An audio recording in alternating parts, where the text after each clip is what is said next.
सानवी भगत, जिसके social media पर नेपाल के प्रधानमंत्री से भी ज्यादा फॉलोवर है। नेपाल के टॉप नंबर में होने से सानवी भगत नेपाल में अभी बहुत ज्यादा चर्चा के विषय बने हुए है।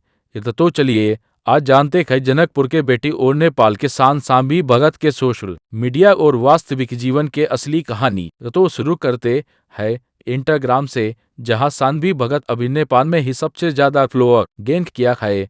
इनके इंस्टाग्राम पे अभी 35 लाख फॉलोवर है, जो कि नेपाल के फेमस नगर पालिका मेयर बालेन शाह और नेपाल में सबसे ज्यादा फॉलोवर होने से सानवी भगत के नाम चर्चा के विषय बने हुए हैं। निभार यादव नेपाल मधेश सान टिकटॉक स्टार निभा के टिकटॉक अकाउंट पे अभी 2-3 मिलियन, ये सिर्फ इंस्टाग्राम पे ही नहीं, उनके फेसबुक फॉलोवर भी मिलियन आने की लाख है, जो आने की 23 लाख फॉलोवर है, जो कि सानवी भगत से 6 लाख कम है। कि नेपाल के जाने माने नेता पुष्पकमल दाहाल प्रचंड और बालेन शाह से भी ज्यादा है। इस मामले में धीरूभाई सबसे पीछे है। गोविंद भाई यादव दी इसी तरह टिकटॉक पे भी सानवी भगत फैनी फॉलोइंग कम नहीं है। अभी उनके टिकटॉक अकाउंट पे 2 मिलियन आने की 29 लाख फॉलोवर है।